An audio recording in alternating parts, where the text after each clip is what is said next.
धनुर्मास में श्री जानकी जी का पावन चरित्र श्री रामायण महाकाव्य श्रवण कर रहे हैं।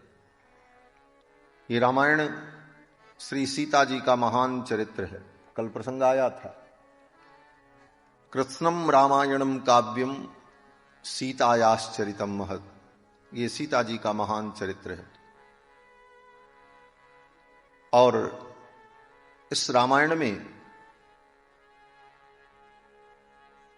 सीता जी का भगवान से 3 बार वियोग हुआ।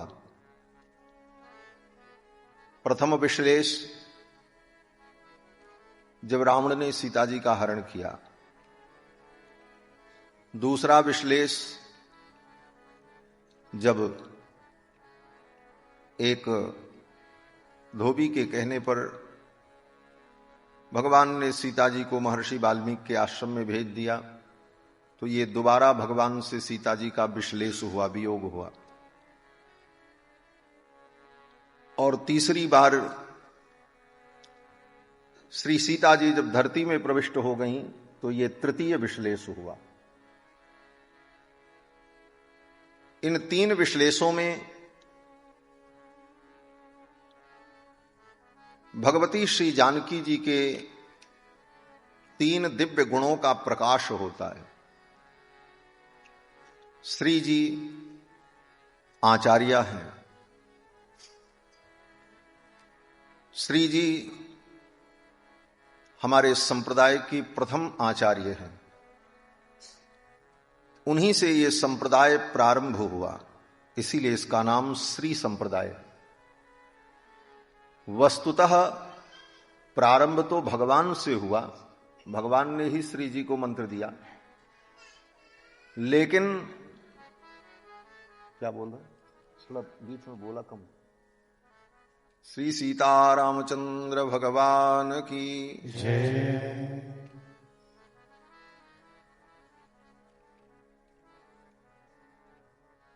मैं निवेदन कर रहा था कि श्री जी आचार्य हैं और उन्हीं के नाम पर इस संप्रदाय का नाम श्री संप्रदाय है। वैष्णव के 4 संप्रदाय हैं, श्री संप्रदाय, ब्रह्म संप्रदाय, सनकादि संप्रदाय और रुद्र संप्रदाय। श्री ब्रह्म रुद्र सनकाः चत्वारः संप्रदायिनः। ये 4 संप्रदाय हैं, श्री संप्रदाय, ब्रह्म संप्रदाय, रुद्र संप्रदाय, सनकादि संप्रदाय। सर्वप्रथम भगवान ने श्री जी को मंत्र दिया और श्री जी से जो परंपरा चली, उस परंपरा का नाम श्री संप्रदाय।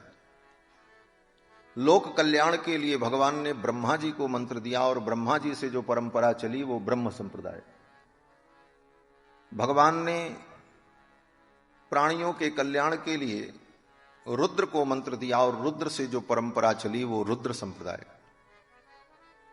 भगवान ने सनकादिकों को मंत्र दिया और सनकादिकों से जो परंपरा चली वो सनकादि संप्रदाय। सब संप्रदाय का मूल तो एक है, भगवान ही है। भगवान से ही सारे संप्रदाय प्रवर्तित हुए, परंतु भगवान को संप्रदायाचार्य नहीं माना जाता। श्री जी को हमारे यहां संप्रदायाचार्य माना जाता, प्रथम आचार्य। क्यों? बोले आचार्य का लक्षण होता है जो किसी से मंत्र प्राप्त करे और किसी को मंत्र दे, वो आचार्य होता है। भगवान ने श्री जी को मंत्र तो दिया, लेकिन भगवान ने किसी से मंत्र प्राप्त नहीं किया, वो किसी के चेला नहीं बने, इसलिए उनके नाम पर संप्रदाय नहीं, संप्रदाय श्री जी के नाम पर। क्यों? बोले श्री जी ने भगवान से मंत्र प्राप्त किया और फिर विश्वक्सेन जी को मंत्र दिया और परंपरा चली, इसलिए इस संप्रदाय का नाम श्री संप्रदाय। तो श्री जी आचार्य हैं, प्रथम आचार्य है। और इसी श्री संप्रदाय का नाम रामानुज संप्रदाय है, क्योंकि रामानुज स्वामी ने इस संप्रदाय का बहुत बड़ा उपकार किया है। रामानुज स्वामी के पहले से यह संप्रदाय चला आया, परंतु समय आने पर भगवत पाद श्री रामानुजाचार्य ने इस संप्रदाय का बहुत बड़ा उपकार किया। यामुनाचार्य स्वामी जी के सिद्धित्रय आलवंदारादि ग्रंथों को अनुभव करके वाद सिद्धांत और नाथ मुनि स्वामी के द्वारा प्रवर्तित 4000 दिव्य प्रबंध की गाथाओं का अनुसंधान करके रहस्य परंपरा, इन दोनों परंपराओं को भगवान श्री रामानुजाचार्य ने सुव्यवस्थित किया। रहस्य वेदांत और वाद वेदांत दोनों वेदांतों का संरक्षण किया और एक सुंदर परंपरा आगे बढ़ाई। इसीलिए हमारे यहां संप्रदाय में जो आचार्य होते हैं उनको उभय वेदांत प्रवर्तकाचार्य कहा जाता है। उभय वेदांत प्रवर्तकाचार्य का मतलब है दो वेदांत के जो प्रवर्तक हैं, एक रहस्य वेदांत, एक वाद वेदांत। ब्रह्मसूत्र, उपनिषद, गीतादि के आधार पर जो ब्रह्म का विवेचन है वो वाद वेदांत है। और हमारे आलवारों ने भूत योगी, सर्वयोगी, महद्योगी, नम्माळवार, तिरुमंगई आलवार, पोंडर डप्पोडी आलवार, आंडाल, गोदांबा, इन आलवारों ने जो अपनी गाथाओं में भगवान का अनुसंधान किया है, उन गाथाओं के अनुसंधान का चिंतन करते हुए भक्ति के सिद्धांत को अपने हृदय में ग्रहण करना और उसका आचरण करना, इसका नाम रहस्य वेदांत है। ये रहस्य वेदांत है। तो वाद वेदांत और रहस्य वेदांत दोनों वेदांत जिस परंपरा में हो, ऐसे परंपरा का नाम ये उभय वेदांत परंपरा है। और इस समय श्रीमद् वाल्मीकि रामायण का जो हम लोग स्वाध्याय कर रहे हैं, अनुभव कर रहे हैं, श्रीमद् वाल्मीकि रामायण में जो रहस्य है, इन्हीं रहस्यों को आलवारों ने अपनी गाथाओं में अनुभव किया है। इसीलिए उन गाथाओं को रहस्य वेदांत कहा जाता है। और वो रहस्य हजारों की संख्या में है, एक दो नहीं। एक रहस्य की यहां जो चर्चा कर रहे हैं कि रहस्य वेदांत में रहस्य का विचार करते हुए यह कहा कि आचार्य के द्वारा जीव का कल्याण होता है, लेकिन कब? बोले जब आचार्य के अंदर 3 विशेषताएं हों।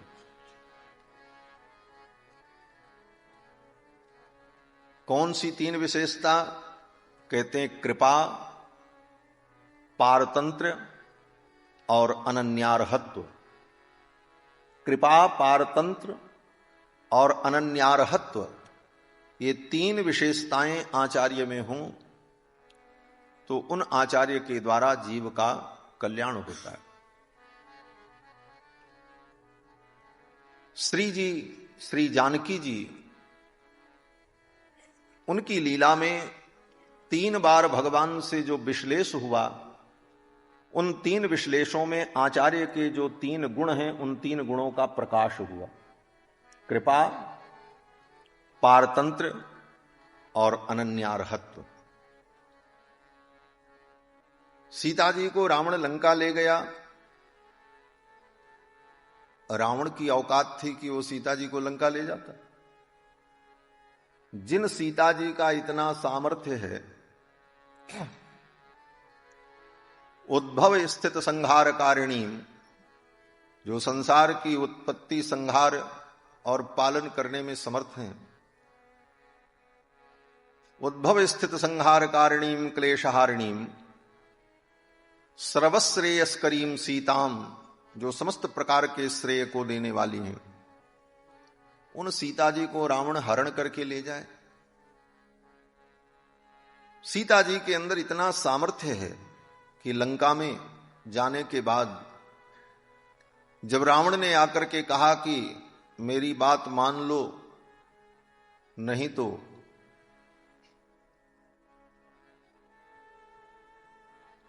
एक महीने के बाद मैं तुम्हें मार डालूंगा, मास दिवस में कहा न माना, तो मैं कटिहों कठिन कृपाण। 1 महीने में अगर मेरी बात नहीं मानी तो मैं तुम्हें मार डालूंगा।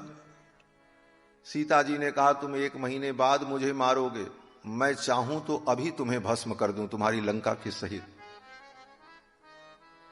सीता जी ने कहा नत्वाम कूर्मि दशग्रीव भस्म भस्मारह तेजसा।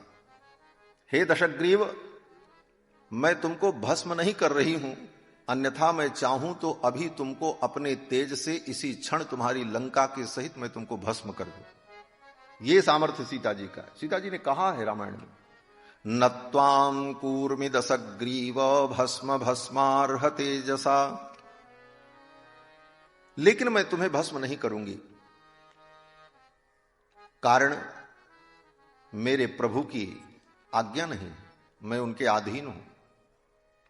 रावण जैसे पापी पर भी किशोरी जी ने कृपा की और कृपा करके वो लंका पधारी।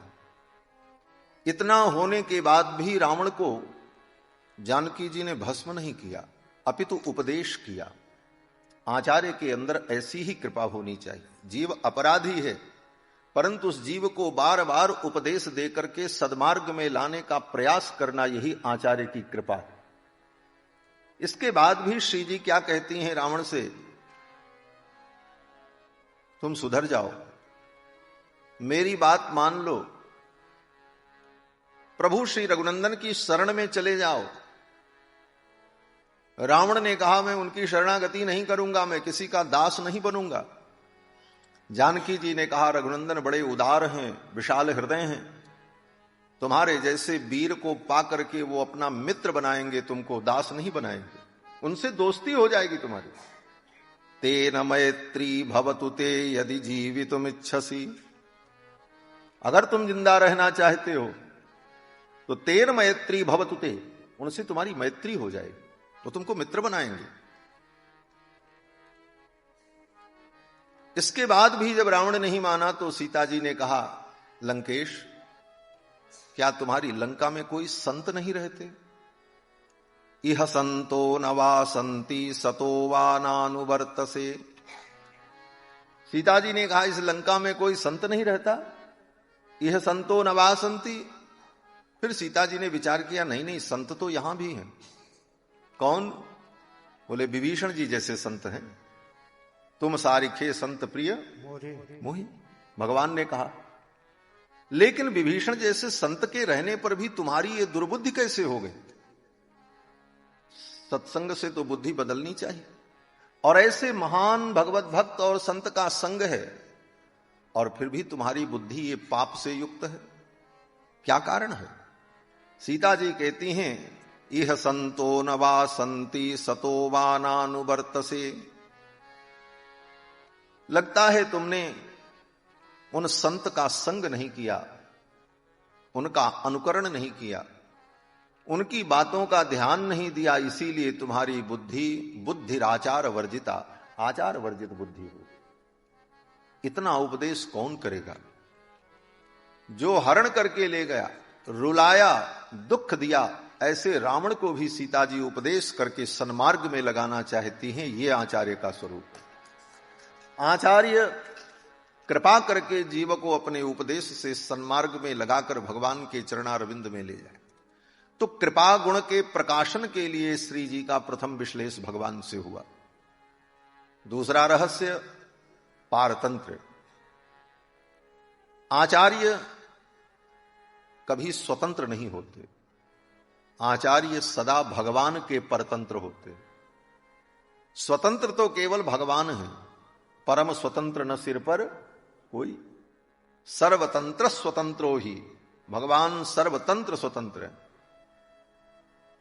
और आचार्य बोले आचार्य सदा अपने को भगवान के परतंत्र अनुभव करते। हम भगवान के परतंत्र हैं। इस परतंत्रता का, पराधीनता का अनुभव करना, इसी को कहते हैं पारतंत्र। परतंत्रता ही पारतंत्र है। तो हम भगवान के परतंत्र हैं, इसका अनुसंधान आचार्य करते हैं। ये आचार्य का महान गुण होता है। हम भगवान के परतंत्र हैं, हम स्वतंत्र नहीं हैं। और जिस जीव ने, जिस प्राणी ने अपने को स्वतंत्र माना, उसी का पतन हुआ। हम किसी के अधीन नहीं, हम स्वतंत्र हैं। बोले स्वतंत्रता के कारण ही जीव का पतन होता है। हम भगवान के पारतंत्र को भूल जाते हैं। आचार्य सदा भगवान के पारतंत्र का अनुभव करते रहते, हम तो भगवान के परतंत्र हैं। सीता जी का जो दोबारा विश्लेष हुआ भगवान से, द्वितीय विश्लेष, वो पारतंत्र प्रकाशन के लिए हुआ। जब लक्ष्मण जी ले जाकर के वाल्मीकि मुनि के आश्रम के पास गंगा के तट पर छोड़कर चले आए, तो एक बार सीता जी के मन में यह भाव आया कि मैं गंगा में कूद जाऊं और प्राणों का त्याग कर दूं। क्यों? बोले अब जी करके क्या करेंगे?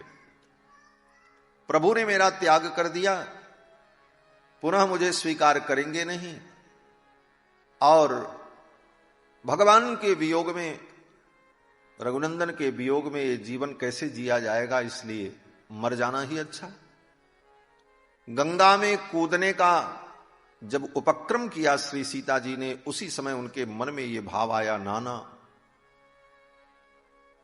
ये मरने का निर्णय मैं कैसे ले सकती हूं, मैं स्वतंत्र थोड़ी हूं। परतंत्र व्यक्ति को मरने का भी अपनी इच्छा के अनुकूल अधिकार नहीं। हम अपनी इच्छा से मर जाएं, ये भी हमारा अधिकार नहीं है। हम भगवान के परतंत्र, जब वो मारे तब हम मरेंगे, अपने से हम मरने का भी संकल्प नहीं कर सकते। ये पारतंत्र है। और सीता जी ने मन में विचार किया कि अगर मैंने अपनी स्वतंत्रता का अनुभव करते हुए प्राणों का त्याग कर दिया तो हमारा पारतंत्र नष्ट हो जाएगा, और मेरे गर्भ में जो रघुकुल का उत्तराधिकारी है वह गर्भ भी नष्ट हो जाएगा, और रघुनंदन एक पत्नी व्रत हैं, अब दूसरा विवाह करेंगे नहीं, और दूसरा विवाह करेंगे नहीं, दूसरी संतान होगी नहीं।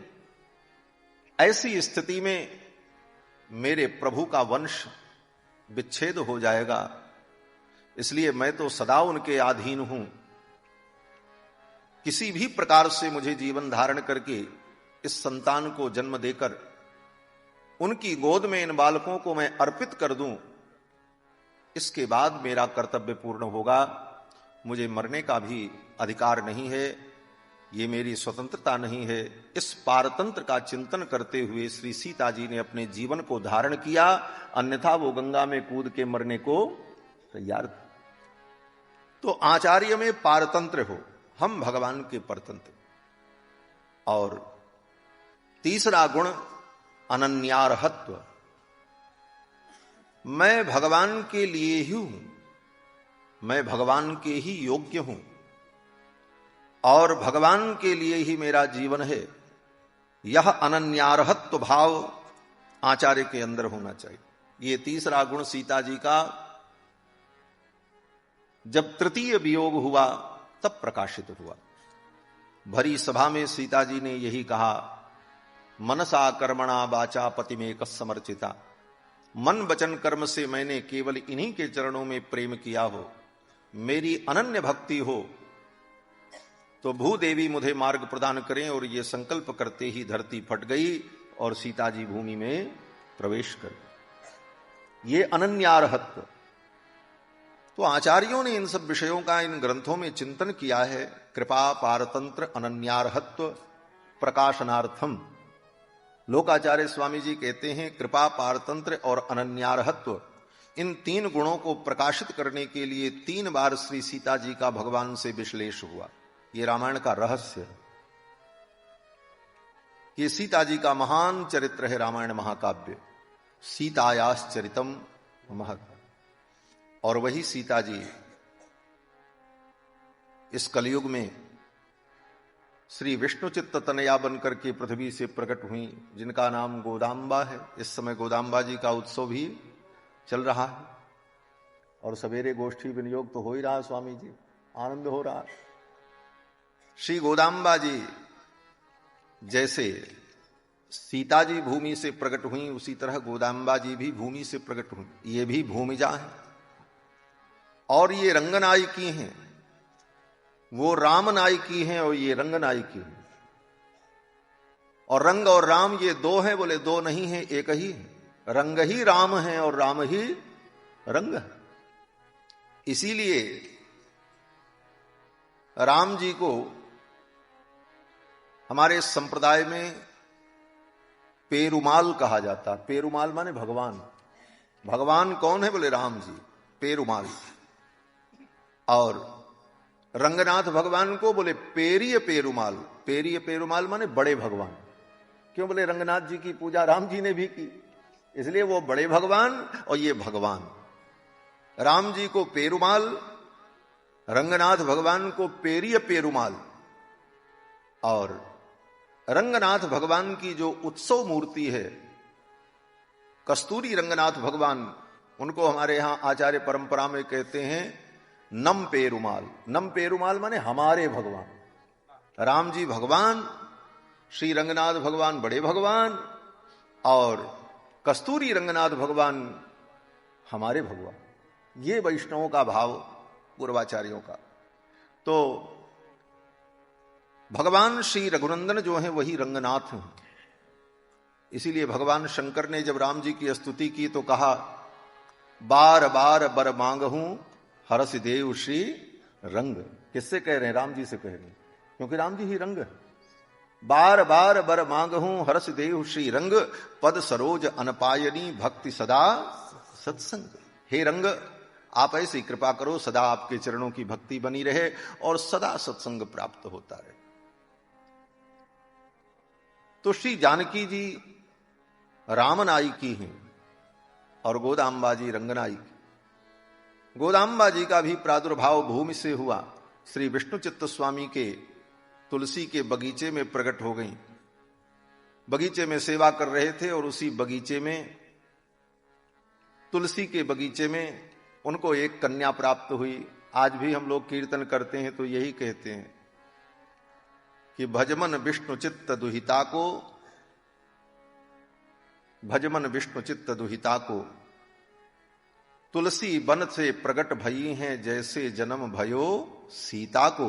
भजमन विष्णु चित्त दुहिता को।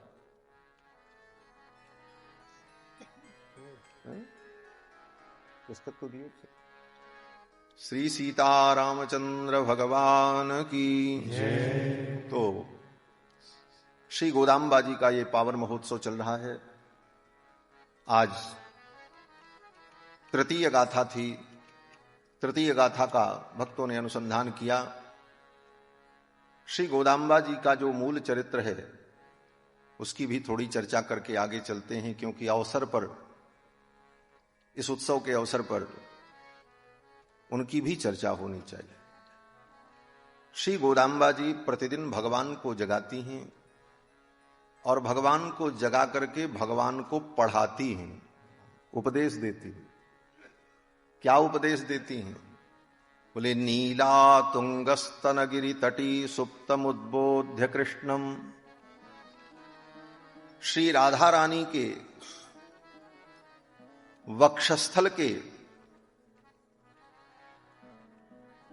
तट पर, नीला तुंगस्तनगिरि तटी, श्री राधा रानी के वक्ष तट पर अपने सिर को विन्यस्त करके शयन करते हुए जो कृष्ण हैं राधाकांत, उन शयन करते हुए भगवान को गोदाम्बा जी जगाती हैं।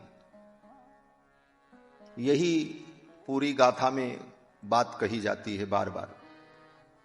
क्यों जगाती हैं? बोले भगवान सो रहे हैं राधा रानी के साथ, उनके वक्ष पर अपने सिर को रखकर, और अपने भक्तों को भूल गए। और राधा रानी की सन्निधि में रह करके भगवान नारदादि भक्तों को भी भूल जाते हैं। दूरे सृष्टि वार्ता, सृष्टि संहार पालन की वार्ता को भूलकर, नारदादि भक्तों को भी भूलकर भगवान श्री राधा रानी के वक्षस्थल पर अपने सिर को विन्यस्त करके शयन करते। गोदाम्बा जी कहती हैं, आप अगर ऐसे सारी दुनिया को भूल करके सोते रह जाओगे तो ये जीव जो हैं ये नष्ट हो जाएंगे। भगवान को जगाती हैं। नीला तुंगस्तनगिरि तटी सुप्तम उद्बोध्य कृष्णम। उन भगवान को सुप्तम, सोते हुए भगवान को उद्बोध्य जगाती हैं। नीला तुंगस्तनगिरि तटी सुप्तमुद्बोध्य कृष्णम पारार्थ्यम स्वम श्रुति सतशिर सिद्धिमध्यापयंतीम। और भगवान को जगा करके भगवान को अध्यापयंतीम पढ़ाती हैं, अध्यापन करती हैं।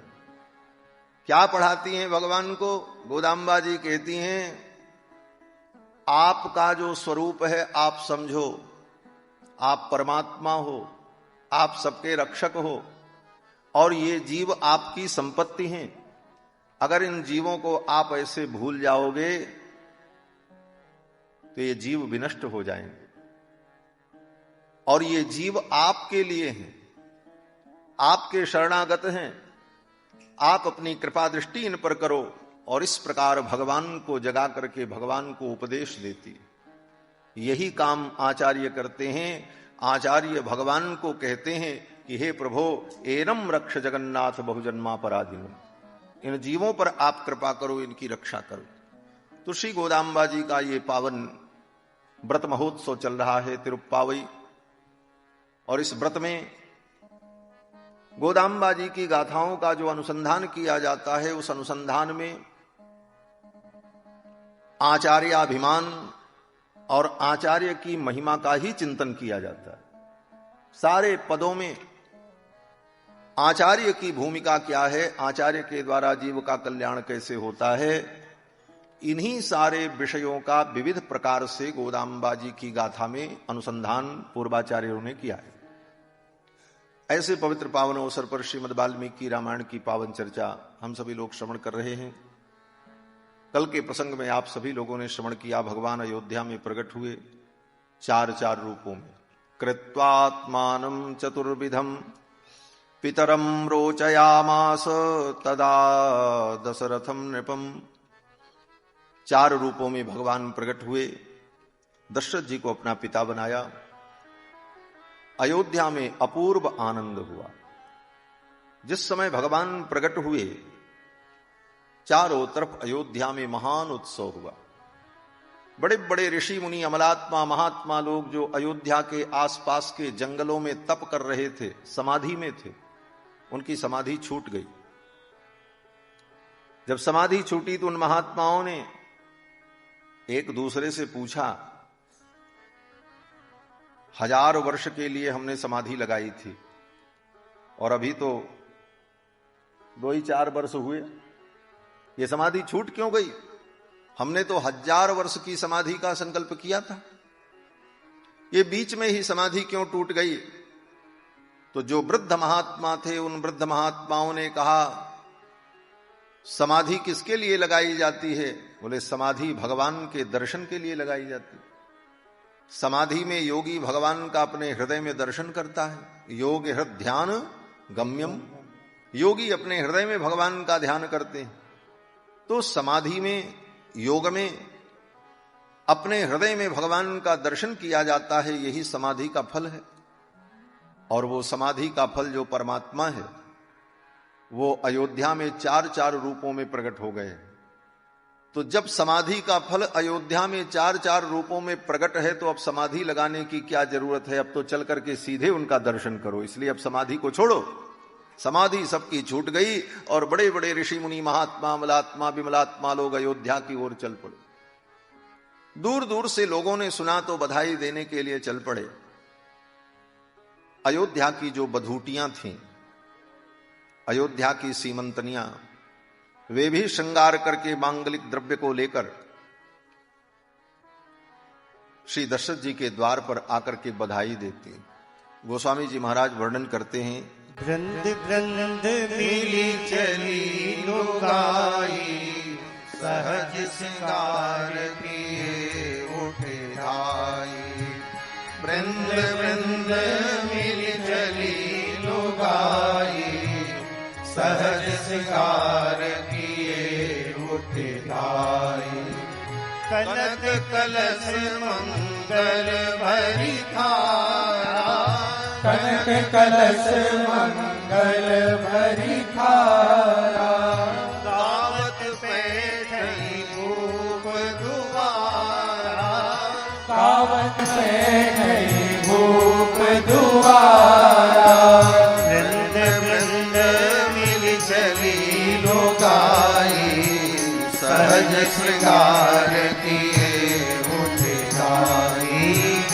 सहज शिकार किए उठे धाई, सहज शिकार किए उठे धाई। मांगलिक द्रव्यों को लेकर श्रृंगार करके गो बधूटियां दशरथ जी महाराज के द्वार पर आकर के बधाई देती, और दशरथ जी महाराज के द्वार पर ऐसा अद्भुत उत्सव हुआ। दशरथ जी ने अपना खजाना खोल दिया, कहा लुटाओ। सबको सब कुछ दिया, और विशेषता यह थी कि जो पाया वो भी अपने पास नहीं रखा, उसने भी लुटा दिया। सर्वस दान दीन सब काहू, जय पावा राखा नहीं काहू। जो पाया वो भी अपने पास नहीं रखा। देत सबन मंदिर रितये, तुलसीदास पुनि भरे, देखियत राम कृपा चितवनि चितये। लोग लुटा रहे हैं, लुटा करके लोग अपना घर खाली कर दे रहे हैं, और फिर जाकर के जब देखते हैं तो पूरा घर भरा हुआ है हमारा।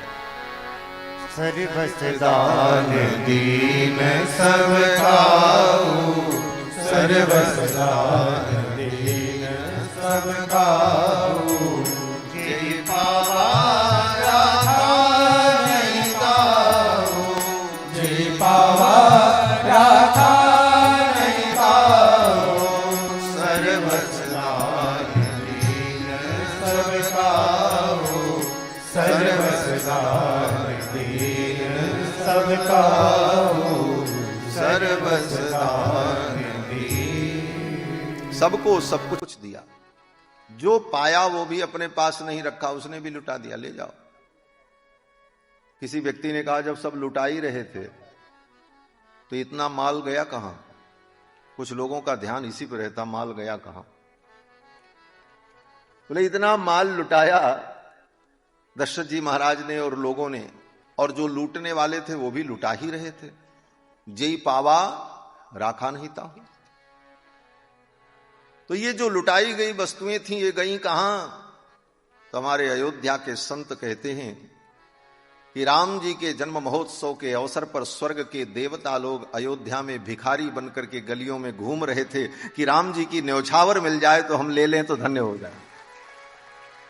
राम निछावर लेन देव हठ होत भिखारी। देवता भिखारी बनकर के अयोध्या की गलियों में घूमते रहे कि राम जी की न्यौछावर मिल जाए महाराज। ऐसा उत्सव हुआ महाराज। अब तो महाराज ये उत्सव कई दिनों तक चलता रहा, और सखियां आती हैं, बधाई देती हैं, लोग आते हैं, उपहार भेंट करते हैं। दशरथ जी महाराज ने भी खूब लुटाया। प्रदेयाश्च ददौ राजा सूत मागध बंदिनाम। सूत को, मागध को, बंदीजनों को दशरथ जी महाराज ने खूब लुटाया। ब्राह्मणेभ्यो ददौ वित्तम गोधनानि सहस्रशः। ब्राह्मणों को खूब गोदान किया, स्वर्ण मुद्राएं दी, और कई दिनों तक ये उत्सव चलता रहा। राम जी का जब प्राकट्य हुआ उस समय पुनर्वसु नक्षत्र था, और राम जी के प्रकट होने के 18 घंटे बाद श्री भरत जी का प्रादुर्भाव हुआ। सामान्यतया हम लोग यही समझते हैं चारों भाई एक साथ प्रकट हुए, 1 2 3 लगातार, लेकिन राम जी के प्रकट होने के 18 घंटे बाद जब पुष्य नक्षत्र आया तो पुष्य नक्षत्र के मीन लग्न में श्री भरत जी का प्रादुर्भाव हुआ। पुष्ये जातस्तु भरतो मीन लग्ने प्रसन्नधीः। और भरत जी के प्राकट्य के 6 घंटे बाद, लगभग 7 घंटे बाद, 6-7 घंटे बाद जब श्लेषा नक्षत्र आया तो श्लेषा नक्षत्र में कुमार लक्ष्मण और शत्रुघ्न का प्रादुर्भाव हुआ। पुनर्वसु राम जी का नक्षत्र, पुष्य भरत जी का नक्षत्र, और श्लेषा लक्ष्मण और शत्रुघ्न का नक्षत्र। इतना अंतर है। पुष्ये जातस्तु भरतो मीन लग्ने प्रसन्नधि। और कहते हैं सार्पे जातौ तु सौमित्रौ कुलीरे भुजते रवौ। और सार्प नक्षत्र में, श्लेषा नक्षत्र में सुमित्रानंदन प्रकट हुए। श्लेषा नक्षत्र का नाम सार्प नक्षत्र है, क्यों? बोले इस नक्षत्र के देवता सर्प हैं। जिस नक्षत्र के देवता सर्प हैं उस नक्षत्र का नाम सार्प। तो सार्प नक्षत्र में लक्ष्मण जी का प्राकट्य हुआ। और इसलिए कि लक्ष्मण जी कौन है? बोले सर्प ही तो हैं, शेषावतार हैं, शेषनाग हैं। और सांप का जो, सर्पों का जो नक्षत्र है वही श्लेषा नक्षत्र है। इसलिए श्लेषा नक्षत्र में सार्पे जातो तु सौमित्री, श्लेषायाम तु सौमित्री ही, ऐसा भी महर्षि वाल्मीकि कह सकते थे कि श्लेषा नक्षत्र में। लेकिन श्लेषा नक्षत्र के देवता का स्मरण करते हुए महर्षि वाल्मीकि कहते हैं सार्पे जातौ तु सौमित्री। सार्प नक्षत्र में सुमित्रानंदन प्रकट हुए। मानो महर्षि वाल्मीकि ये संकेत करना चाहते हैं कि भगवान विष्णु की जो सैया हैं, शेष जी महाराज हैं, वो लक्ष्मण के रूप में प्रकट हो गए। ये लक्ष्मण जी महाराज शेष हैं। सतयुग में ये शेष हैं, त्रेता में यही लक्ष्मण जी हैं, द्वापर में यही श्री बलराम जी हैं, और कलयुग में यही श्री रामानुस्वामी के रूप में प्रकट है। बोलो श्री भाष्यकार रामानुस्वामी जी महाराज की जय। सतयुग में ये शेष, त्रेता में लक्ष्मण, द्वापर में बलदाऊ भैया, और कलयुग में रामानुस्वामी। किसी ने कहा चारों युग में इनको प्रकट होने की क्या जरूरत है? बोले भगवान जैसे सब युग में प्रकट होते हैं, भगवान कहते हैं संभवामि जुगे जुगे, तो आचार्य भी भगवान के ही समतुल्य हैं। इसलिए आचार्य भी संभवामि युगे युगे, सभी युग में आचार्यों का अवतार होता है। आचार्य न हो तो भगवान को बताएगा कौन? भगवान अवतार ले लें, लेकिन इस धरती पर अगर आचार्य का अवतार न हो तो भगवान को कोई भगवान मानेगा ही नहीं कि ये भगवान है। कौन बताएगा कि ये भगवान? भगवान अपने से कहते रहे हम भगवान है भगवान है, फिर भी कोई नहीं मानेगा। जब तक आचार्य इस धरती पर अवतार न लें तब तक भगवान को कोई समझ नहीं सकता। इसलिए जब भगवान अवतार लेते हैं तो आचार्य भी आते हैं अवतार लेकर के। क्यों? बोले संसार के लोगों को भगवान का परिचय कराने के। सतयुग में ये शेष, त्रेता में लक्ष्मण, और द्वापर में बलराम के रूप में, कलयुग में रामानुस्वामी के रूप में।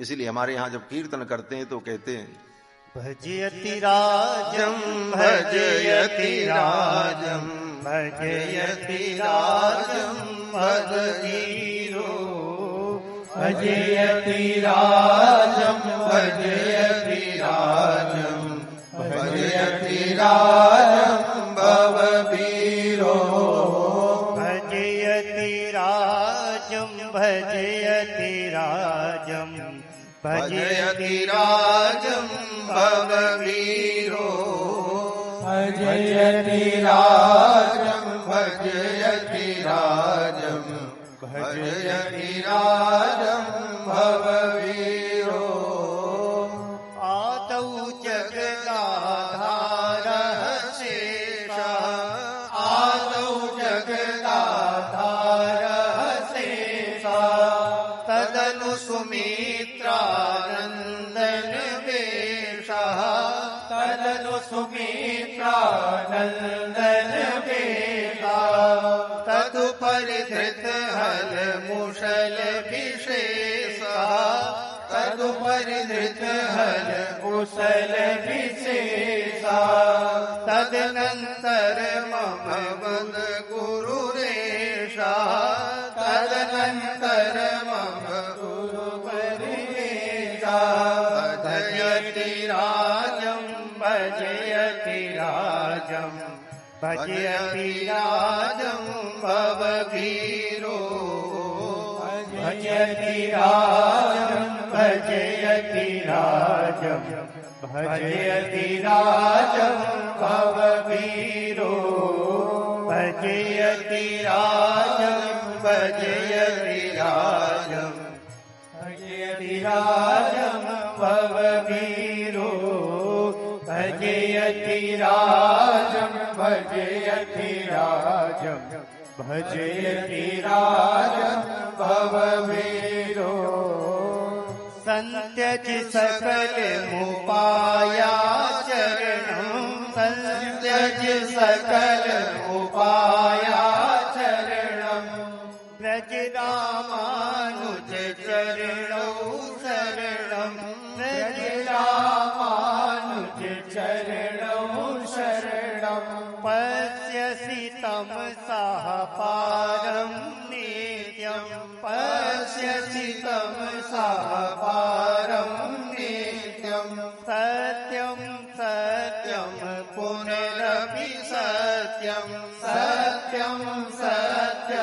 पुनरपि सत्यं भजयति राजं भजयति राजं भजयति राजं भववीरो भजयति राजं भजयति राजं भजयति राजं भववीरो भजयति राजं भजयति राजं भजयति राजं भववीरो भजयति राजं भजयति राजं भजयति राजं भववीरो।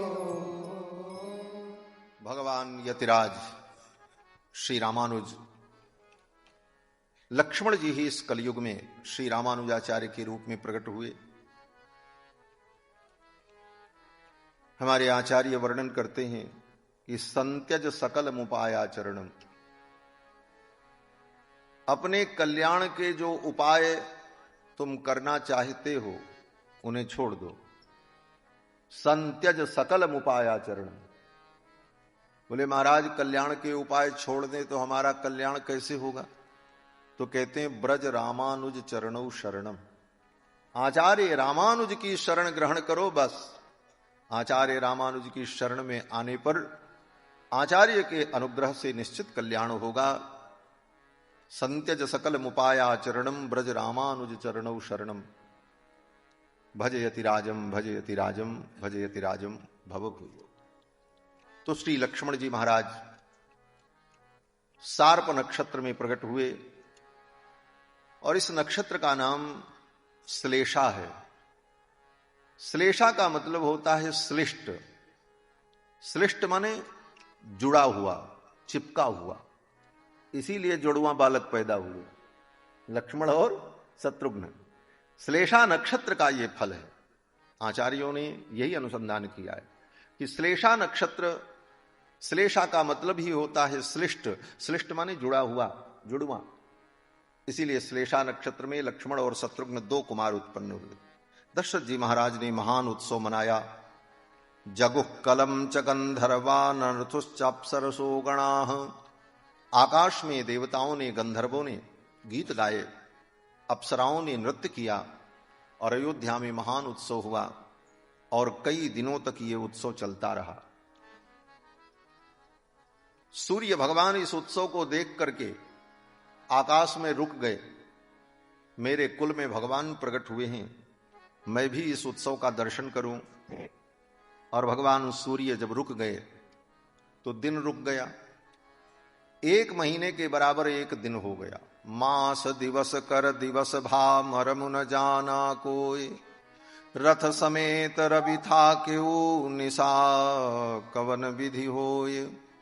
1 महीने का दिन हो गया। सूर्य भगवान रुक गए और 1 महीने तक सूर्य भगवान रुके रहे, आगे बढ़े ही नहीं, तो दिन भी आगे नहीं बढ़ा। इस तरह अयोध्या में भगवान का जन्म महोत्सव मनाया गया। धीरे धीरे 11 दिन बीता। जब 12वां दिन आया तो गुरुदेव वशिष्ठ बुलाए गए और गुरुदेव वशिष्ठ ने चारों कुमारों का नामकरण संस्कार किया। अतीत्यैकादशाहं तु नाम कर्म तथा करोत्। 11 दिन बीत जाने के बाद 12वें दिन महर्षि वशिष्ठ ने चारों कुमारों का नामकरण संस्कार किया। देवताओं का पूजन हुआ। कौशल्या कुमार को दशरथ जी गोद में लेकर के बैठे, केकई कुमार को मां कौशल्या गोद में लेकर के बैठी, सुमित्रा जी के ज्येष्ठ पुत्र को मां केकई अपने गोद में लेकर के बैठी और सबसे छोटे जो कुमार हैं उनको मां सुमित्रा गोद में लेकर के बैठी। सामने गुरुदेव विराजमान हुए। देवताओं का पूजन हुआ और पूजन के पश्चात जब नामकरण का समय आया, गुरुदेव वशिष्ठ ने श्री दशरथ जी महाराज से कहा, राजन आप अपने बालक को मेरी गोद में दे दो, फिर मैं इनका नामकरण करूं। कौशल्या कुमार को वशिष्ठ जी महाराज ने अपने गोद में जब लिया तो भगवान श्री रघुनंदन के श्री अंग का स्पर्श होते ही महर्षि वशिष्ठ को प्रेम की समाधि लग गई, आंखें बंद हो गई, ध्यान में डूब गई। प्रेम की समाधि लग गई महाराज वशिष्ठ को, और कुछ देर तक तो वशिष्ठ जी महाराज आंखों को बंद करके उस प्रेमानंद के सागर में डूबे रहे। महर्षि वाल्मीकि कहते हैं कि वशिष्ठ परम प्रीतो नामानि कुरुते तदा। परम प्रीति से युक्त होकर श्री वशिष्ठ जी महाराज प्रेम की समाधि में डूब गए, और जब उस प्रेम की समाधि से उबरे बाहर निकले तब उन्होंने नामकरण करना प्रारंभ किया। और गुरुदेव वशिष्ठ ने कहा, राजन, ये जो कौशल्या कुमार हैं इनका नाम राम होगा। ज्येष्ठम रामम महात्मानम, ये जो आपके ज्येष्ठ पुत्र हैं ये महान हैं, महान आत्मा है ये। महान आत्मा का मतलब, बोले आत्मा तो आत्मा है, लेकिन समस्त आत्माओं में जो महान है वो कौन है? बोले वही परम है। परम, तो परम आत्मा जो होता है वो क्या है? बोले वही तो परमात्मा है। और परम जो है वही महान है। वशिष्ठ जी कहते हैं, ज्येष्ठम रामम महात्मानम, आपके जो ज्येष्ठ पुत्र हैं इनका नाम राम होगा। दशरथ जी महाराज ने कहा, गुरुदेव राम का अर्थ क्या होता है? गुरुदेव वशिष्ठ ने कहा, राम का मतलब जो सबको आनंद प्रदान करे, जो सबको आनंद प्रदान करे उसका नाम राम। जो आनंद सिंधु सुख राशि, जो आनंद सिंधु सुख राशि, करते पे लोक सुपासी, करते पे लोक सुपासी। सो सुख धाम राम असनामा, सो सुख धाम राम असनामा। अखिल लोकदायक विश्रामा, अखिल लोकदायक विश्रामा। जो आनंद सिंधु सुख राशि, जो आनंद सिंधु सुख राशि। जो आनंद सिंधु हैं, सुख की राशि हैं, और अपने आनंद सिंधु के एक बिंदु से अनंत अनंत सृष्टि को जो आनंदित करते हैं उनका नाम राम होगा।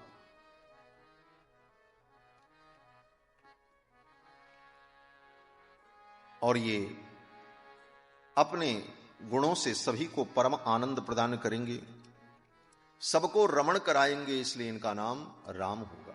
ज्येष्ठम रामम महात्मानम। और फिर केकई के पुत्र जी को गोद में लिया और वशिष्ठ जी ने कहा, भरतम कैकई सुतम। जो कैकई के पुत्र हैं इनका नाम भरत होगा। दशरथ जी ने कहा, भरत का क्या अर्थ है? वशिष्ठ जी ने कहा, भरत का मतलब भरने वाला, जो भर दे उसका नाम भरत। सीधा सीधा अर्थ है, भरत माने भरने वाला। भरतीति भरतः, जो भर दे उसका नाम भरत। क्या भर दे? आपकी तिजोरी भर दे कि आपका बैंक भर दे? कहते तिजोरी और बैंक भरने वाले भरत नहीं है। बोले तब ये लोगों के हृदय को राम प्रेम से भर देते हैं, इसलिए इनका नाम भरत है। जिसके चरित्र का चिंतन करने पर, जिसके चरित्र का अनुसंधान करने पर हृदय राम भक्ति से भर जाए उसका नाम भरत। भरतीति भरतः। और गोस्वामी जी महाराज तो कहते हैं, और किसी साधन से तुम्हारे हृदय में राम प्रेम उत्पन्न हो न उत्पन्न हो, यह हो सकता है, लेकिन भरत जी के चरित्र का अगर चिंतन किया तो निश्चित रूप से राम जी के चरणों का प्रेम आपके हृदय में उत्पन्न हो जाए, गारंटी है। और ये गारंटी कौन ले रहा? बोले गोस्वामी जी महाराज। गोस्वामी जी कहते हैं कि भरत चरित कर नेम तुलसी जे सादर सुनहि, भरत चरित कर नेम तुलसी जे सादर सुनहि सिय राम पद प्रेम अवसि होई भवरस बिरत। अवसि होय, निश्चित होगा, ये गारंटी है। तो भरत जी के चरित्र का चिंतन करने पर, भरत जी के चरणों की भक्ति करने पर राम जी की भक्ति हृदय में प्रतिष्ठित हो जाए। लोगों के हृदय को राम जी के भक्ति से भरत जी भर देते। यही भरत जी का भरण पोषण है। भरत शब्द का अर्थ करते हुए गोस्वामी जी महाराज कहते हैं, विश्व भरण पोषण कर जोई, विश्व भरण पोषण कर जोई, ताकर नाम भरत अस होई, ताकर नाम भरत अस होई, ताकर नाम भरत अस होई, ताकर नाम भरत अस होई, विश्व भरण पोषण कर जोई, विश्व भरण पोषण कर जोई, विश्व भरण पोषण। जो सारे विश्व का भरण पोषण करें उनका नाम भरत। बोले कैसा भरण पोषण? बोले भरण पोषण का मतलब होता है रोटी कपड़ा मकान। कोई भी राजा अपनी प्रजा का भरण पोषण करता है तो क्या देता है? रोटी कपड़ा मकान, तन ढकने को वस्त्र मिले, क्षुधा निवृत्ति के लिए प्रजा को भोजन मिले, सिर पर छाया हो। यही राजा का धर्म है। राजा अपनी प्रजा का भरण पोषण करते हैं। और अगर यही भरण पोषण भरत जी ने भी किया तो फिर भरत जी में और अन्य राजाओं में अंतर क्या रहा? कहते हैं भरत जी का पोषण कुछ दूसरा है। विश्व भरण पोषण का अर्थ कुछ भिन्न है। क्या अर्थ है? बोले रोटी कपड़ा मकान से तो सभी राजाओं ने भरण पोषण किया, और रोटी कपड़ा मकान से जो प्रजा का भरण पोषण होता है वो प्रजा के शरीर का भरण पोषण होता है, आत्मा का भरण पोषण नहीं होता। बड़े बड़े राजाओं ने अपनी प्रजा के शरीर का भरण पोषण किया, लेकिन आत्मा का भरण पोषण किसी ने नहीं किया। और भरण पोषण के अभाव में आत्मा अनादिकाल से कुपोषण का शिकार हो गई, और कुपोषण का शिकार होने के कारण आत्मा बलहीन हो गई, और बलहीन आत्मा को परमात्मा की प्राप्ति नहीं होती। वेद कहता है नायम आत्मा बलहीने न लभ्य। बलहीन को वो नहीं मिलता। तो कैसा बल? बोले आत्मा बलवती हो। आत्मा बलवती कब होगी? बोले जब आत्मा का पोषण होगा, आत्मा को पौष्टिक द्रव्य मिलेगा। शरीर का पौष्टिक द्रव्य तो बहुत कुछ है, लेकिन आत्मा का पौष्टिक द्रव्य क्या है जिसे खा करके आत्मा बलवती हो, जिसे पा करके आत्मा बलवती हो?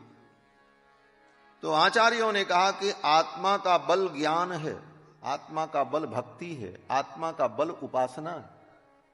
उपासना, भक्ति, ज्ञान का आहार इस आत्मा को मिले तो आत्मा बलवती हो। और जब आत्मा में ज्ञान का बल, भक्ति का बल, उपासना का बल होगा, तभी ये आत्मा परमात्मा के चरणों तक पहुंच पाए। अन्यथा नायमात्मा बलहीने न लभ्य। बलहीन को परमात्मा नहीं मिले।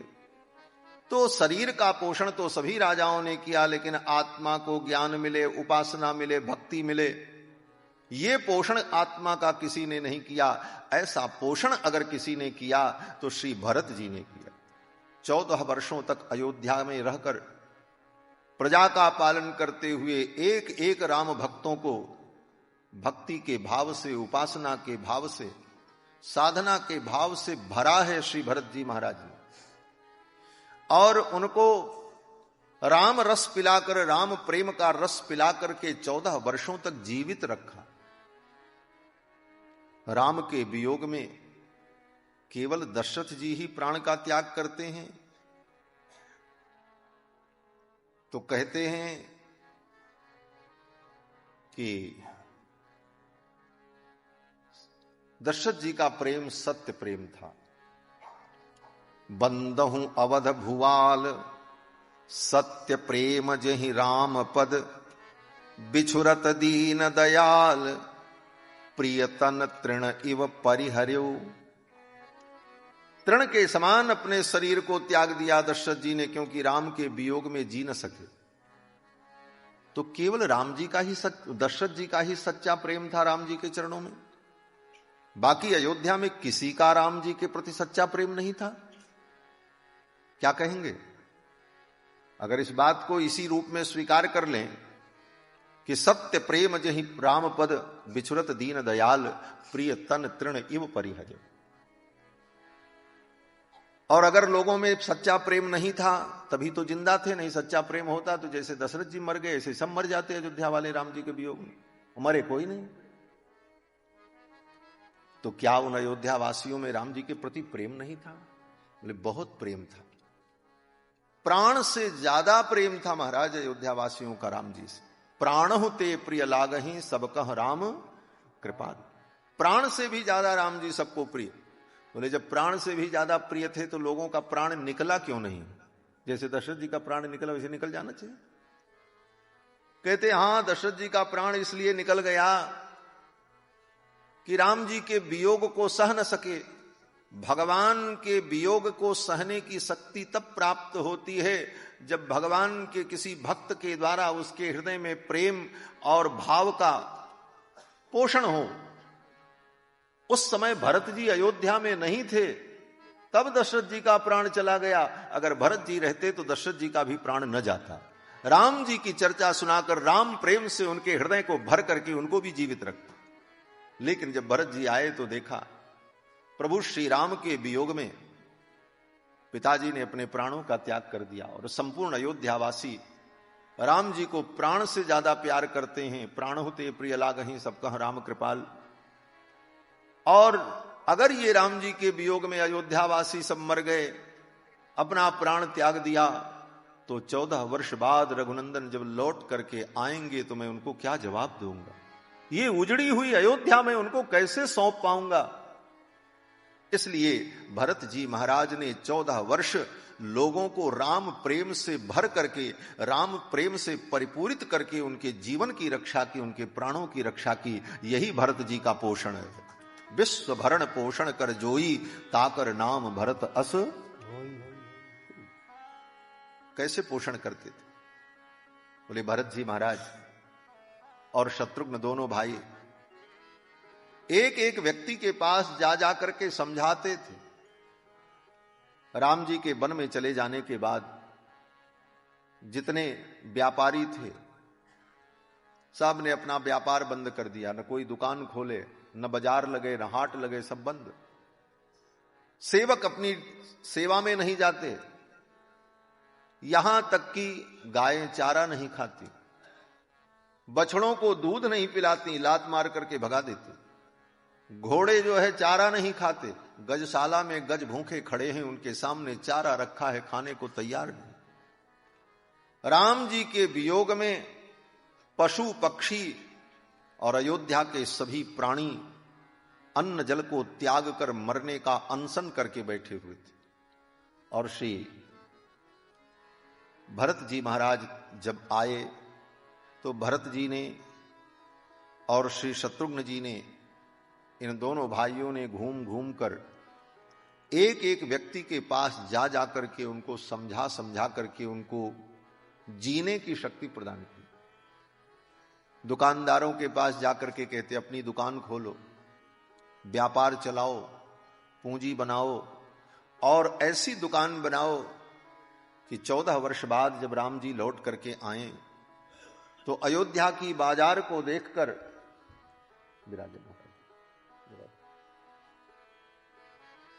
विराजमान श्री सीतारामचंद्र भगवान की जय। 2 बार भगवान नाम संकीर्तन कर लें। सीताराम सीताराम सीताराम जय सीताराम सीताराम सीताराम सीताराम जय सीताराम सीताराम सीताराम सीताराम जय सीताराम सीताराम सीताराम सीताराम जय सीताराम सीताराम सीताराम सीताराम जय सीताराम सीताराम सीताराम सीताराम जय सीताराम सीताराम सीताराम सीताराम जय सीताराम सीताराम सीताराम सीताराम जय सीताराम सीताराम सीताराम सीताराम जय सीताराम सीताराम सीताराम सीताराम जय सीताराम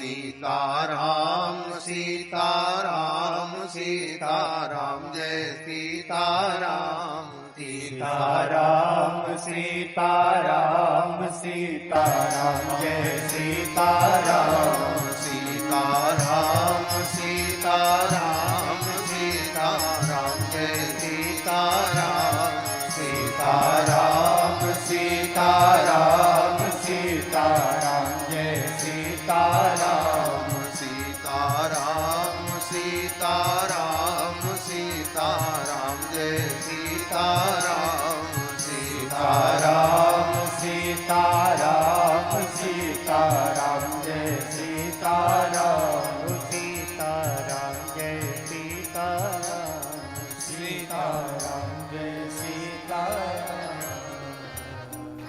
श्री सीतारामचंद्र भगवान की जय। श्री भरत जी महाराज ने अयोध्या के प्राणियों के प्राण की रक्षा की। एक एक दुकानदार के पास जाकर के कहते, अपनी दुकानें खोलो, व्यापार बढ़ाओ। व्यापारी लोग कहते, अब किसके लिए करें, हमारे राम जी चले गए। ये सब करके हम क्या करेंगे जब राम जी ही नहीं है। तो भरत जी उनको कैसे समझाते, समझाने का तरीका क्या था। भरत जी कहते, देखो 14 वर्ष बाद राम जी लौट करके आएंगे और उनका भव्य राज्याभिषेक होगा। राज्याभिषेक में बड़े बड़े राजा महाराजा अतिथि लोग पधारेंगे। उनके स्वागत के लिए, उनके सम्मान के लिए अनेक उपहार भेंट किया जाएगा। अनेक वस्तुओं की जरूरत पड़ेगी राम जी के राज्याभिषेक में। अगर आपका कारोबार समाप्त हो गया, ये सब व्यापार आप सब लोगों ने बंद कर दिया, तो राम जी के राज्याभिषेक में ये वस्तुएं कहां से आएंगी। राम जी की सेवा करने का सौभाग्य दूसरे लोगों को प्राप्त होगा। आप लोग अयोध्यावासी हो, आपका ये सौभाग्य आपके हाथ से छूट जाए। दूसरे नगर से, दूसरे देश से वस्तुएं मंगाई जाएंगी राम जी के राज्याभिषेक के लिए, तो आपकी सेवा छूट जाएगी और वो सौभाग्य आपको नहीं मिलेगा। इसलिए आज से ही तैयारी करो, 14 वर्ष बाद राम जी आएंगे। अधिक से अधिक वस्तुओं का संग्रह, उत्तम से उत्तम वस्तुओं का संग्रह हो, जिससे राम जी के राज्याभिषेक में कहीं किसी प्रकार की कोई कमी नहीं।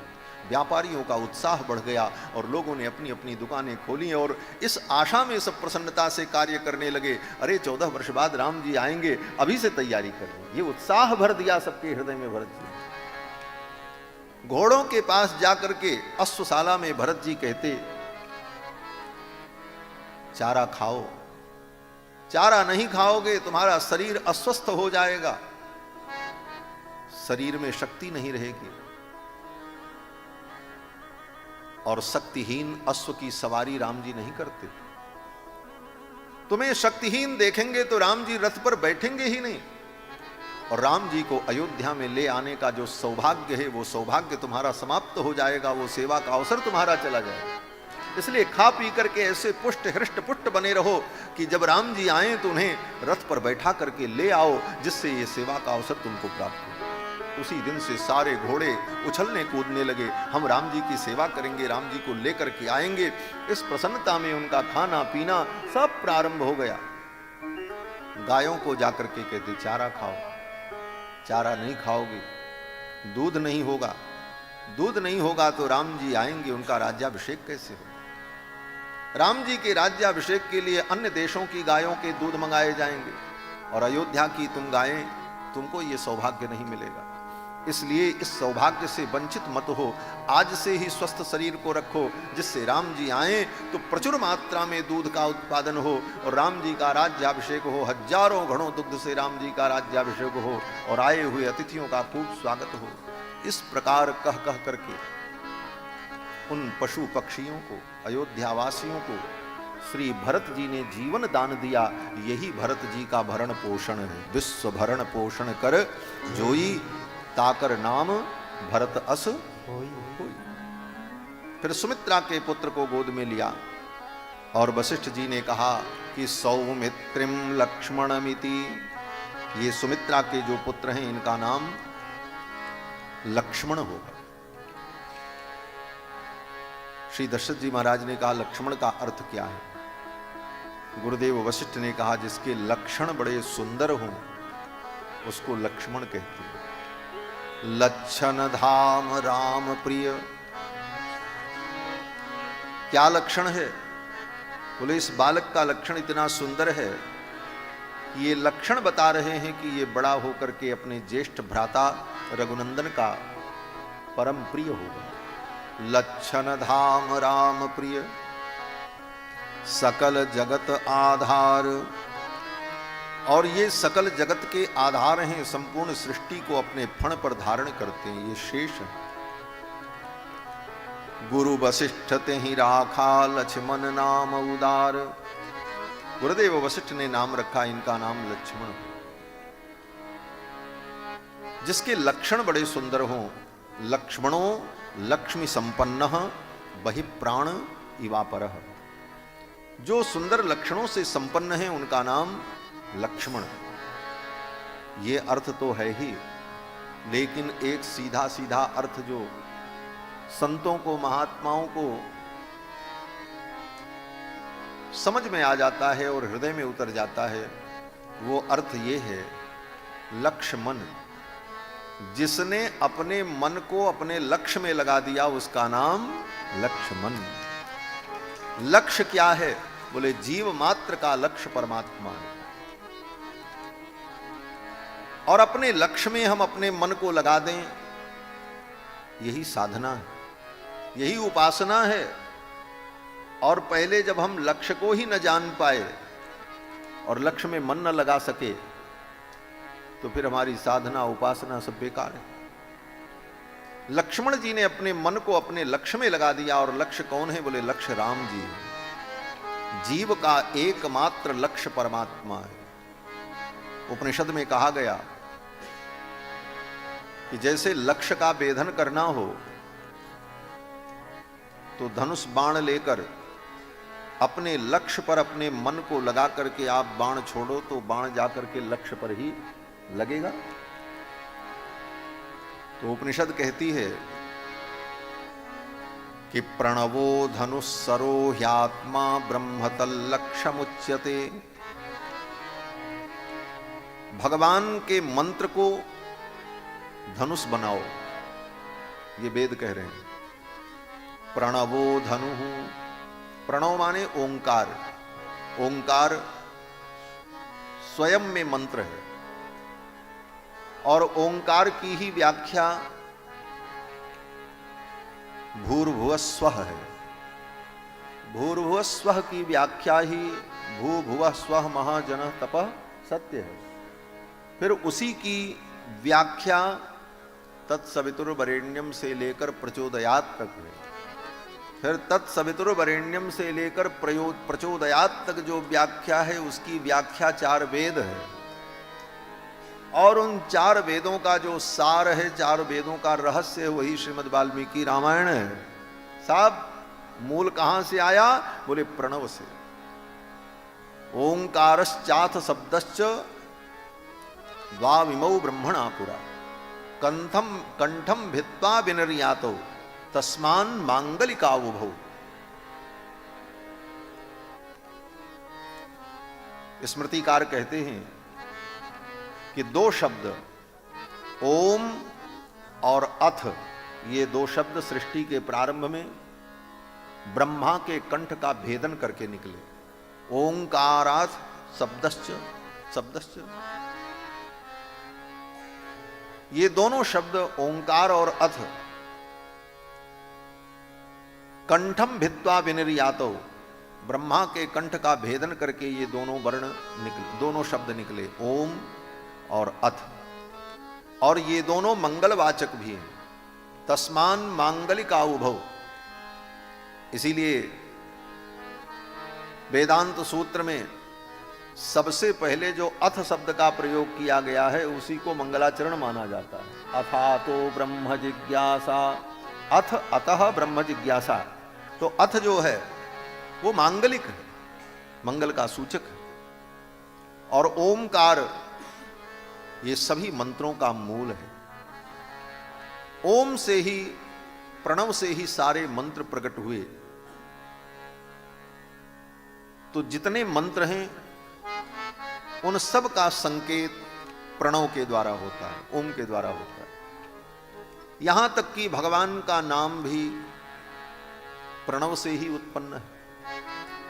तो भगवान का कोई भी मंत्र, भगवान का कोई भी नाम, आचार्य परंपरा से जो आपको मंत्र प्राप्त हुआ, गुरु परंपरा से जो मंत्र आपको प्राप्त हुआ, उसी को धनुष बनाओ, ये वेद कहता है। प्रणवो धनु, उसको धनुष बनाओ। और सरो ह्यात्मा, और अपनी आत्मा को बाण बनाओ। प्रणवो धनुष सरो ह्यात्मा ब्रह्म तल्लक्ष्यमुच्यते।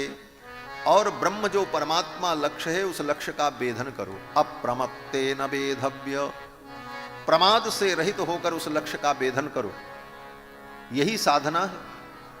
तो लक्ष्य जो ब्रह्म है उस ब्रह्म लक्ष्य पर अपनी आत्मा का बाण छोड़ना है।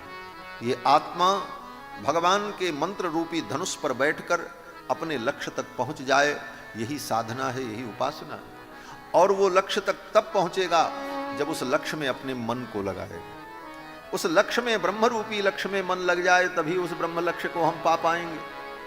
और जिसने अपने मन को ब्रह्म रूपी लक्ष्य में लगा दिया उसी का नाम लक्ष्मण है। लक्षण धाम राम प्रिय, सकल जगत आधार, गुरु वशिष्ठ तेहि राखा, लक्ष्मण नाम उदार।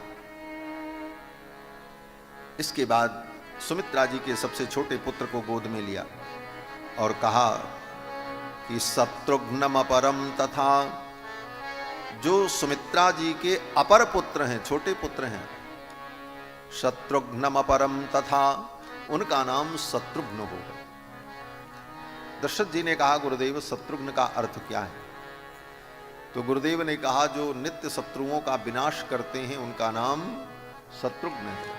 जाके सुमिरन तेरे पुनासा, जाके सुमिरन तेरे पुनासा, नाम शत्रुघ्न वेद प्रकाशा, नाम शत्रुघ्न वेद प्रकाशा, जाके सुमिरन तेरे पुनासा, जाके सुमिरन तेरे पुनासा। जिसके स्मरण से शत्रुओं का विनाश हो जाए उनका नाम शत्रुघ्न है, इनका नाम शत्रुघ्न होगा। शत्रुघ्नो नित्य शत्रुघ्न, नीतः प्रीति पुरस्कृतः। महर्षि वाल्मीकि भी कहते हैं कि शत्रुघ्नो नित्य शत्रुघ्न, जो नित्य शत्रुओं का विनाश करते हैं उनका नाम शत्रुघ्न है। कौन से शत्रु का विनाश करते हैं? कहते हैं नित्य शत्रु का। शत्रुघ्नो नित्य शत्रुघ्न। शत्रु दो प्रकार के होते हैं। एक शत्रु वो हैं जो किसी कारण से हमारे शत्रु बनते हैं, और सभी कारणों में 3 कारण मुख्य, जर जोरू जमीन, धन के लिए, पत्नी के लिए, स्त्री के लिए, जमीन के लिए, प्रतिष्ठा सम्मान के लिए लोग शत्रु बन जाते हैं, विरोधी बन जाते हैं। तो जो इन कारणों से शत्रु बनते हैं वो शत्रु अस्थाई नहीं होते, वो अनित्य शत्रु हैं। क्यों? बोले कोई व्यक्ति धन के कारण आपका शत्रु बना है, वो धन आप छोड़ दो, उसकी शत्रुता खत्म हो जाएगी। जिस प्रतिष्ठा और पद के लिए कोई आपका शत्रु बना है, उस पद और प्रतिष्ठा से आप मोह छोड़ दो, लो भाई ले जाओ, वो आपका शत्रु नहीं रहेगा, उसकी शत्रुता खत्म हो जाएगी। ये संसार के जो शत्रु हैं ये अनित्य हैं, ये जिस कारण से शत्रु हैं उन कारणों का त्याग कर दो, शत्रुता खत्म हो जाएगी। और नित्य शत्रु कौन है? बोले नित्य शत्रु वो हैं जो अनंत जन्मों से हमारे साथ लगे हुए। ये शत्रु तो अनित्य हैं जो संसार में आस पड़ोस में होते हैं। ये अनित्य इसलिए भी हैं कि इनकी शत्रुता बहुत दिन नहीं रहेगी। जिन कारणों से शत्रुता है उन कारणों को छोड़ दो, शत्रुता खत्म। और अगर उन कारणों को नहीं छोड़े तो एक दिन तुम मर जाओगे तो शत्रुता खत्म, और तुम नहीं मरे, वो मर गया पहले, तो शत्रुता खत्म। ये शत्रु अनित्य हैं। लेकिन नित्य शत्रु कौन है? बोले जो अनंत अनंत जन्मों से हमारे साथ लगे हैं, हमारे अंदर ही रहते हैं, हमारा ही खाते हैं और हम ही को दुख देते हैं, और उनको हम जितना सुधारने का प्रयास करते हैं उतने ही वो हमारे लिए घातक बन जाते हैं। कौन? बोले काम, क्रोध, लोभ, मोह, ईर्ष्या, द्वेष, पाखंड, छल, दंभ, कपट, ये सारे दुर्गुण जो हैं ये अनंत काल से शत्रु बन करके हमें दुख दे रहे हैं। हमें दुख मिल क्यों रहा है? इन्हीं दुर्गुणों के कारण, काम के कारण, क्रोध के कारण, अज्ञान के कारण, मोह के कारण। और ये अनादिकाल से हमारे शत्रु हैं, जन्म जन्मांतर से हमारे पीछे पड़े हैं। इन शत्रुओं से हमें मुक्ति नहीं मिल पा रही। इन नित्य शत्रुओं का विनाश कैसे हो, हमारा क्रोध कैसे नष्ट हो, हमारा काम कैसे नष्ट हो, हमारा मोह कैसे छूटे, ये सारे दुर्गुण, ये सारे शत्रु कैसे समाप्त हों। तो गोस्वामी जी महाराज कहते हैं शत्रुघ्न जी के चरित्र का चिंतन करो तो शत्रुघ्न जी महाराज तुम्हारे काम क्रोधादिक सारे शत्रुओं को समाप्त कर दें। जाके सुमिरन तेरे पुनासा, जाके सुमिरन तेरे पुनासा, नाम शत्रुघ्न वेद प्रकाशा, नाम शत्रुघ्न वेद प्रकाशा, जाके सुमिरन तेरे पुनासा, जाके सुमिरन तेरे पुनासा। शत्रुघ्नो नित्य शत्रुघ्न नीतः प्रीति पुरस्कृतः। ये नित्य शत्रुघ्न है, नित्य शत्रुओं का संहार करते। चारों कुमारों का गुरुदेव ने नामकरण किया और नामकरण के पश्चात धीरे धीरे चारों बालक बड़े होने लगे। फिर तो भगवान श्री रघुनंदन ने बहुत बाल लीला की। ब्रज के भक्त कहते हैं